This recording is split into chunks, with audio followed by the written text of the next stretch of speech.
Angelo Stiller ne signera finalement pas au Real Madrid au détriment de Zubimendi qui a été choisi par Xabi Alonso et le Real Madrid. Alvaro Carreras n'est toujours pas là à une semaine du mondial des clubs, tandis que Mastantuono va arriver comme une superstar à 17 ans. C'est aujourd'hui les amis l'occasion de faire le point mercato en cette fin de semaine. Bonjour à tous, c'est Alexandre Foot et on est parti pour une vidéo mercato sur le Real Madrid. Ah, il s'en est passé des choses les amis, je suis parti 4 jours dans le sud pour fêter un enterrement de vie de garçon et un mariage. Je reviens, il y a tout et n'importe quoi qui se disent évidemment sur les réseaux, il y a pas mal d'infos qui ont fuité et surtout d'autres qui ont été démenties et concrétisées. On en parle forcément aujourd'hui parce que le mercato du Real Madrid, que ce soit maintenant et avant le mondial des clubs ou après le mondial des clubs, ça s'annonce quand même plus qu'enflammé cette saison. Déjà l'autre jour, je vous ai fait une vidéo comme quoi Zubimendi voulait absolument venir au Real Madrid, qu'il avait toujours pas donné son oui à Arsenal, que le Here we go de Fabrizio Romano n'avait finalement pas été un vrai signal de validation officielle de la part du joueur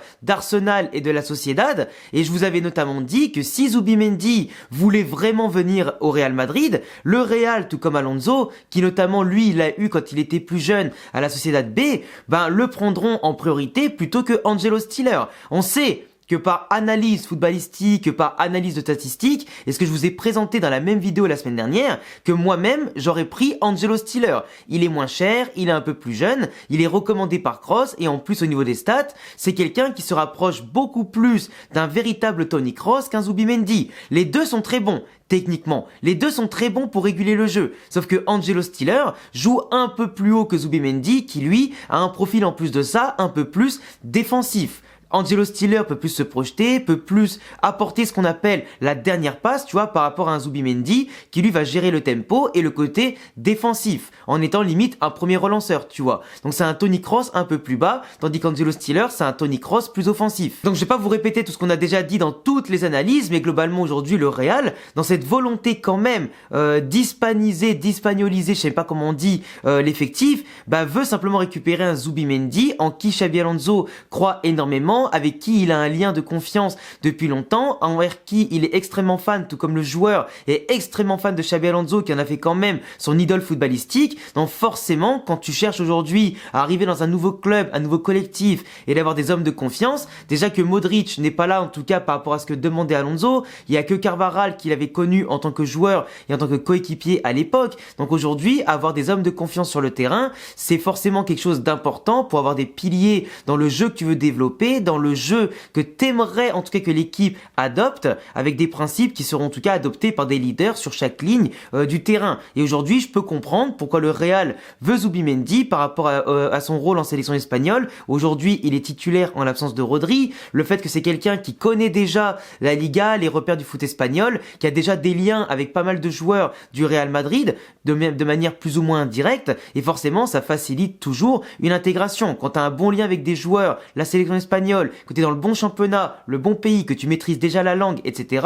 et qu'en plus, tu connais très bien le coach, ça aide énormément. Et ça, c'est aucun débat en fait. Le seul truc, c'est que Zubimendi coûte un peu plus cher, que les négociations vont durer quand même un peu plus longtemps qu'après le mondial des clubs, et forcément, plus vite le joueur arrivera, mieux ce sera. Globalement, les bons liens entre la Sociedad et le Real par rapport à Kubo et d'autres joueurs vont sûrement faciliter tout ça. À voir si le Real Madrid, pourquoi pas, enverra un joueur en prêt là-bas, on verra un joueur simplement en vente sèche aussi, ou pourquoi pas des jeunes du Castilla sur lequel la Sociedad a jeté leur dévolu, mais en tout cas tout faire pour baisser le prix, c'est la mission principale aujourd'hui du Real Madrid qui veut absolument Zubimendi, qui ne viendra jamais pour le mondial des clubs, tout comme de base Angelo Stiller devait venir après, mais c'est vrai que si on parle vraiment football, moi j'aurais préféré un Angelo Stiller qu'un Zubimendi. Après, en tant qu'Espagnol et en tant de base aussi que fan du joueur, et que je vous ai déjà présenté plein de fois, c'est quelqu'un qui rentrera bien dans notre système, et en tout cas sur lequel Xabi Alonso, le Real et moi-même, on va pouvoir compter, tu vois. Et je suis sûr que beaucoup d'entre vous, même si vous préférez Angelo Stiller, vous allez honnêtement bien kiffer quand même Zubimendi. Ceux qui le comparent à Ilharramendi, je vous comprends pas. Ilharramendi, il était venu beaucoup plus jeune, avec beaucoup moins d'expérience, il était même pas en sélection sélection. Zubimendi, il a déjà joué des Coupes d'Europe avec la Sociedad, il joue en sélection espagnole, il sait ce que c'est la pression, il a joué l'Euro, il a joué les Ligues des Nations, il va bientôt jouer la Coupe du Monde aussi l'année prochaine, et avec le Real Madrid, il va découvrir en tout cas le très haut niveau en club. C'est largement meilleur qu'un Ilharamendi sur tous les points. À un moment donné, tu vois, faut doser les comparaisons. En tout cas, que ce soit Angelo Stiller ou Zubimendi qui est choisi et qui viendra, dans tous les cas, c'est une très belle recrue et on peut pas négliger tout ça, les gars. Même si vous avez des préférences, vous pouvez pas cracher sur l'un pour valoriser l'autre. Ça, c'est pas possible. L'idéal, à mon sens, aurait été qu'on signe les deux.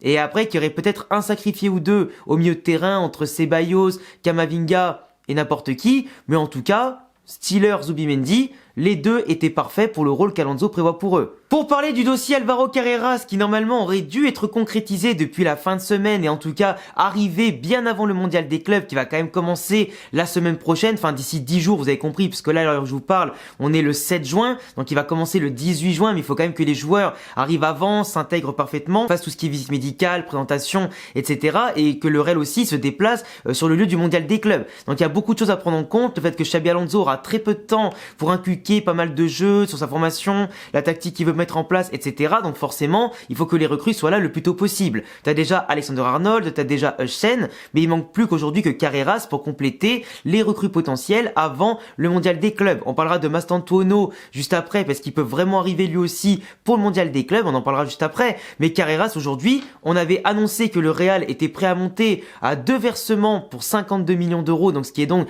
un peu au-dessus de la clause libératoire pour se l'offrir avant le mondial des clubs, sachant que Benfica veut compter sur le joueur pour le mondial des clubs, qu'aujourd'hui le prix est toujours aux alentours de 50 millions d'euros, sauf que le Real actuellement ne propose que 40 millions en réalité, plus des bonus. Ça à l'époque, c'est ce que j'avais dit notamment il y a déjà 2 semaines, certains d'entre vous m'avaient dit que c'était pas le cas, mais en réalité c'était bien le cas, donc on revient toujours sur la même chose, le Real Madrid pour l'instant ne propose pas le montant de la clause libératoire, sauf que plus le temps avance, plus le mondial des clubs arrive, plus le Real Madrid est dans l'urgence. Même si Camavinga actuellement a raccourci ses délais de repos par rapport à sa blessure et pourra peut-être participer au mondial des clubs, en espérant qu'il rechute pas parce qu'il sera quand même à court de rythme et ce que tu veux, il est clair que le Real n'a pas spécialement envie de jouer qu'avec Fran Garcia le mondial des clubs. Ferland Mendy est out quoi qu'il arrive, mais aujourd'hui tu as quand même la possibilité d'avoir un Alvaro Carreras pour commencer à préparer aussi la saison prochaine, son intégration et voir en tout cas ce qu'il vaut sous la pression dès le départ avec une Coupe du Monde des clubs qui quand même va être assez disputée. Et aujourd'hui, Alvaro Carreras, c'est un profil qui est très complet, autant physiquement que techniquement et tactiquement. Dans une défense à 4 ou à 5, il peut beaucoup apporter. Il apportera beaucoup plus de qualité qu'un Fran Garcia sur tous les points. Et surtout plus de stabilité, sérénité, autant pour nous que pour les joueurs de son effectif. Mais aujourd'hui, le Real doit comprendre que il faut mettre la main à la poche. Dans tous les cas, ils les mettront. Mais il faut absolument que Carreras soit là pour le mondial des clubs. Si on veut nous-mêmes profiter quand même avec un renouveau total, surtout au niveau défensif, c'est hyper important. Après, je suis persuadé que dans tous les cas, il signera au Real Madrid cet été, tôt ou tard, tu vois. Mais là, Benfica est dans son droit. Ils ont une clause libératoire dans le contrat du joueur, et bien tant que le Real ne la paye pas, que ce soit en 1 fois ou en 2 fois ou en 3 fois, le joueur ne bougera pas. Donc c'est pour ça qu'actuellement, le Real réfléchit énormément sur plein de points parce qu'ils savent qu'il y a un milieu de terrain à recruter, qu'il y a aussi potentiellement un attaquant à recruter aussi. Et aujourd'hui, tant qu'il n'y a pas eu de départ en plus de ça, qu'il n'y a pas eu de confirmation de potentiel départ, au-delà des fins de contrat, ben ça limite un peu la marge de manœuvre. Et j'imagine que le Real ne veut pas se précipiter parce qu'ils savent qu'il y a des joueurs qui vont être réticents à partir et qui veulent pas empiler les joueurs et les joueurs à certains postes tant qu'il n'y a pas de certitude de libérer de la masse salariale, de récupérer quelques thunes pour rentabiliser certains transferts, le temps que eux-mêmes se rentabilisent directement via les maillots vendus, via le marketing, via les sponsors, etc. Je vous apprends rien. Mais aujourd'hui, Carreras, bien que c'est une priorité pour Alonso et le club, bah bizarrement le club ne fait pas avancer les négociations. Parce que tout comme pour Mastantuono, qui de base n'était pas forcément prévu, c'est quand même 45 millions à sortir directement. 45 millions qui auraient dû être sortis pour notamment les différents transferts qui étaient vraiment prévus. Et c'est vrai qu'actuellement, quand tu as plusieurs pistes à concrétiser, bah forcément ça va ralentir celle de base qui aurait pu aller au bout si tu mettais un peu plus d'argent. Et peut-être que le Real aujourd'hui, en ayant un peu moins de marge de manœuvre, doit régler plus de détails que prévu pour s'assurer d'avoir cette marge de manœuvre au bout d'un moment. Sauf que Benfica se frotte les mains et que Benfica, aujourd'hui, met en galère le Real. Ils sont très durs, les Portugais, en négociation. Ils sont très durs. Et quand tu vois qu'en plus de ça, la date fatidique se rapproche, le Real est un petit peu en train de faire durer les négociations ou simplement de jouer la montre aussi pour trouver des choses qui pourraient déstabiliser Benfica, mais eux ils sont solides sur les appuis. Et la seule chose que je peux vous dire, c'est ne vous inquiétez pas, Álvaro Carreras viendra bien au Real Madrid. Et après, si on fait le mondial des clubs avec ou sans lui, c'est pas grave. Dans tous les cas, je veux dire, tant que moi le joueur il vient pour la saison prochaine, qu'on fasse un très bon mondial des clubs ou qu'on fasse un mondial des clubs moyen, moi honnêtement, je vous le dis, j'en ai rien à foutre. Le club le veut parce que ça te donne plus de 100 millions d'euros au bout d'un moment quand tu passes les tours, jusqu'à atteindre les 150 millions, ce qui est quand même important pour rentabiliser un mercato ambitieux. Mais honnêtement, franchement, je m'en fous, tu vois, les joueurs qu'ils arrivent pour s'intégrer directement, c'est top, mais après, s'ils viennent après, moi, tant qu'ils arrivent un jour, c'est le plus important. Et si on veut parler quand même de signatures importantes et de base qu'on n'attendait pas, même si j'avais parlé du joueur il y a maintenant 1 an ou 2, quand on avait reparlé la semaine dernière et que normalement, ça va se concrétiser, le Real Madrid va bien signer Mastantuono cet été 2025, avec un joueur de base qui voulait rester avec River Plate pour jouer la Copa Libertadores, pour la gagner, etc. et partir après par la grande porte et en tout cas atteindre une fin de cycle impressionnante avec en tout cas son club formateur. Aujourd'hui, le Real, avec le fait que le joueur a un passeport italien et argentin, si je dis pas de bêtises, pourrait venir avant ses 18 ans. Parce que normalement, quand les joueurs viennent avec juste un passeport de sud-américain, etc., ils doivent venir après leurs 18 ans. D'où le fait qu'en plus, le fait qu'il reste à River Plate jusqu'à cet hiver, ça coïncidait parfaitement, tu vois. Sauf qu'aujourd'hui, comme le joueur a un double passeport, une double nationalité, il peut venir en Europe dès le mondial des clubs à seulement 17 ans et jouer directement pour le Real. Et ça, honnêtement, ça ferait extrêmement plaisir. Parce que là, t'aurais un ailier droit, ou même du moins un milieu de terrain offensif capable de jouer ailier droit, etc., qui est extrêmement talentueux, extrêmement fort, sur lequel Xabi Alonso compte beaucoup, que le Real a volé entre guillemets au Paris Saint-Germain qui avait de l'avance sur le dossier, et le fait que le joueur a toujours voulu le Real Madrid et a attendu le Real Madrid jusqu'au bout, ça fait plaisir. Et là, le fait que le Real a accéléré sur un dossier d'un joueur différentiel et exceptionnel, ça fait vraiment la diff. Et comme je vous l'avais dit, avoir Mastantuono, ça n'empêchera pas un Nico Paz ou un Arda Güler de briller. Si imaginons, je dis bien imaginons, que Alonso veut jouer en 4-3-3, veut jouer en 4-2-3-1, ça n'empêche pas Arda Güler ou Nico Paz d'être des numéros 10 devant Jude Bellingham, devant Valverde, imaginons en double pivot, je sais pas, tu mets n'importe qui, Mastantuono peut jouer ailier droit, tout comme Mastantuono dans un milieu à 3 ou à 4 peut jouer au milieu de terrain aussi, il est extrêmement polyvalent. Et aujourd'hui, avoir un mec comme ça, qui a un énorme avenir, qui doit bien sûr encore s'habituer au football européen, qui doit s'habituer au vestiaire, à la pression du Real, qui est différente de River Plate, si le joueur confirme le talent qu'il nous a montré dans les extraits que je vous ai déjà partagés, notamment de lui à River Plate et en Copa Libertadores, ça va être un monstre, les gars. Ça va être un monstre et le Real Madrid prouve encore qu'il attire tous les joueurs, que même en période de transition, il fait plaisir en attirant des grosses pépites. Et évidemment, il n'y aura pas de la place pour tout le monde. Et évidemment, je pense qu'il y aura une grosse sortie au mercato cet été et que sûrement Rodrigo partira. Parce que en fait, j'ai du mal à voir comment pas Ancelotti, mais Xabi Alonso va faire en sorte de faire jouer tout le monde et surtout répondre aux exigences de tout le monde. Et Rodrigo, qui veut jouer à des postes qui sont déjà pris, risquerait de partir.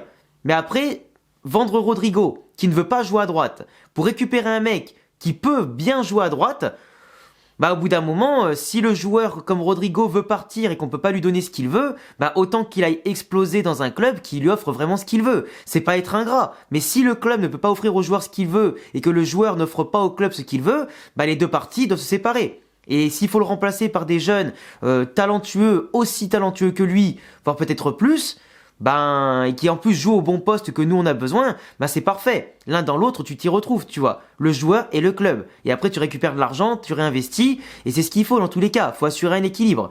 Et aujourd'hui, Mastantuono, on l'accueille à bras ouverts. Et sa présentation pourra intervenir la semaine prochaine, tout comme celle d'Alexander Arnold, celle de Hutchinson. Après, il faut voir si avec le mondial des clubs, ça peut coïncider, ou s'il sera présenté après, parce qu'il va pas se taper des allers-retours entre l'Amérique, Madrid et Real Amérique pour jouer le mondial des clubs. Ce serait ridicule, tu vois.